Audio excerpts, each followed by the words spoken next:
Do you know God?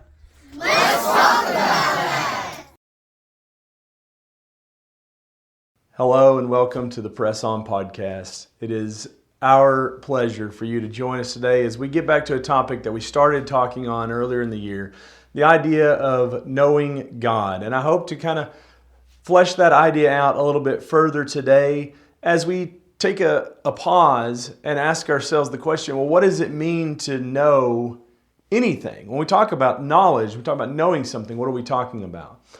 And we might use that phrase to describe things that we know that are very abstract, like our times tables and even the English language. And when we say those things, we're talking about having acquired something. We've acquired a knowledge of these things.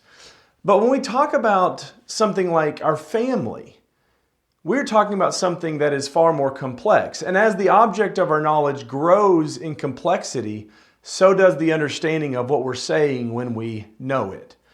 For example, as I just said, we might say we know the English language. We have acquired or have been taught those things. We might also say that I know the Red River Gorge. That's a local hiking place not far from here. So I could say that I know the trails around Natural Bridge like the back of my hand. What I'm saying is through exploration and inspection, I have become very familiar with this area. But when what we're talking about becomes more complex, for example, a living creature, I might talk about my dog, our dog Everest. I could say I know Everest. And I'm able to, off of that knowledge, judge how she's going to react in certain situations. When the mailman comes and she's out barking, I feel confident in saying she's not going to bite you. She's just warning us that there's somebody in the driveway. I have come to know her, not just through time, but through work. I have trained her and handled her. And so when I say that I know her, it's a little bit more involved than just saying I know the good hiking spots in the Red River Gorge. And whenever we move beyond just a living creature to another human, we're talking about a much more complex idea of knowing. Because there's a difference between humans and animals, and we could probably think of many, but one particular difference is humans keep secrets. With an animal, I might be able to come and spend time at your house, visit with your pets, and in a day or two, get to know them well enough that I can be pretty sure how they're going to react in certain situations. But have you ever known someone that after months or maybe years of knowing them, you realize maybe through something they say or something they do that, wow, I don't think I knew them at all? That's because humans keep secrets. And the level to which we know someone is directly connected to the level in which they open themselves up to us.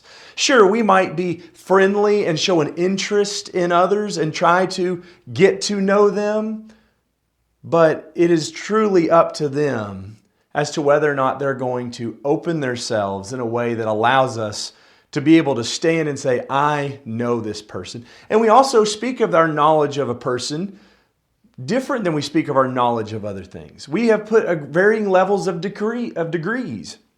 So we might say that I know someone very well, or I just know of them. Might say of your spouse, I know my wife very intimately. I know her inside and out. We have varying degrees on our knowledge.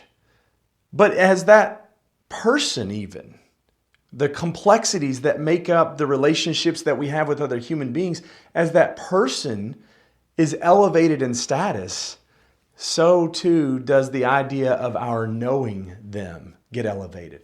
Imagine with me for a moment that you're going to meet some very special, powerful person. Maybe in your mind you're thinking the President of the United States. Or maybe it's a king or a queen, some dignitary and royalty from another country, and you have the opportunity to meet them. We don't have an expectation in that situation to really get to know them. We might hope that they treat us with kindness and they They spend a little bit of time talking with us, but we don't think of them the way we might think of a peer. We might think of a peer with an expectation that, hey, you are supposed to be my friend. You're supposed to be friendly to me, and we're supposed to have this relationship. But as we recognize the superiority of somebody else, and the more and more we're conscious of our inferiority to them, we're typically just happy to maybe spend a little bit of time in their presence, and that makes us feel special. So imagine we're going to use the picture of a king. You went before this great king, and you're expecting that maybe they might acknowledge me, but I'm really just excited to be able to see them as they pass by. And instead, they invite you into their presence, and they begin to reveal and share things with you that they are doing so with great confidence. That I feel like I can trust you. I'm going to tell you some of my plans. I'm going to tell you things that I'm thinking about doing in my country. And then they invite you to be a part of that. I want to put you on retainer. I want you to be here and available to me. We can converse with one another, and you know what? You're going to work for me. We would feel very special about being able to go back to the people, our peers, to others, and say, I know this king.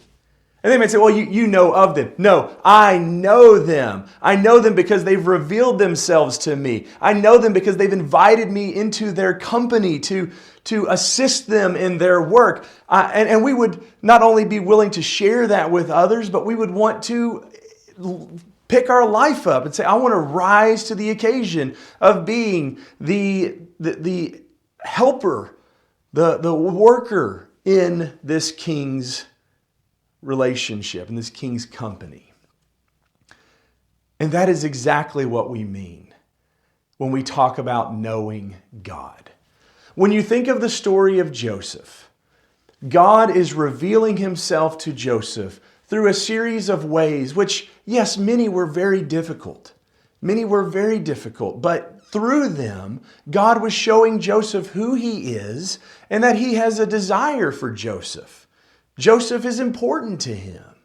And there comes a point where Joseph is elevated from where he is, specifically in the story, he's in prison, and he's elevated to basically the prime minister, so to speak. He's number 2 in all the land of Egypt, because God has invited him into his work, which was to keep a promise that he had made to Abraham, to bring a blessing to the world and to bring life to Abraham's family.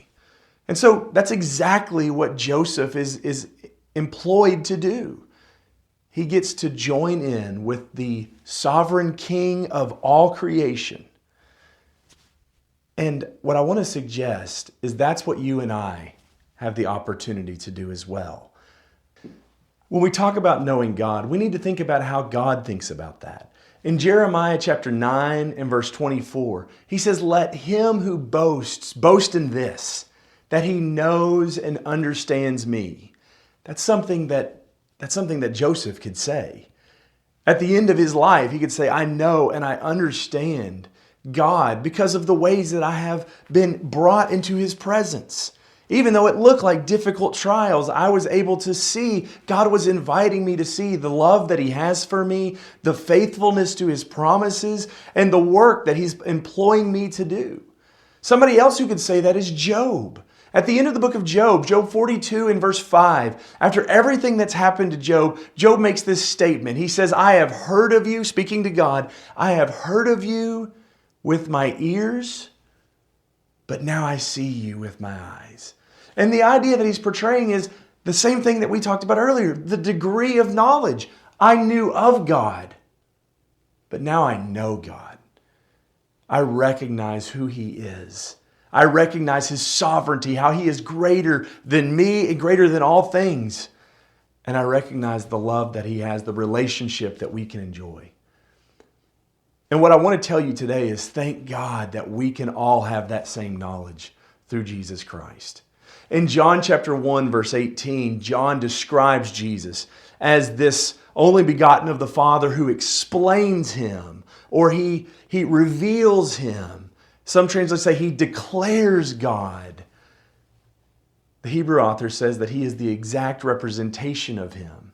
And so as we get to know Jesus, and as we draw closer to Jesus, what he is doing is making it possible for us to know God. The very thing that he said in John 14, no one comes to the Father except through me.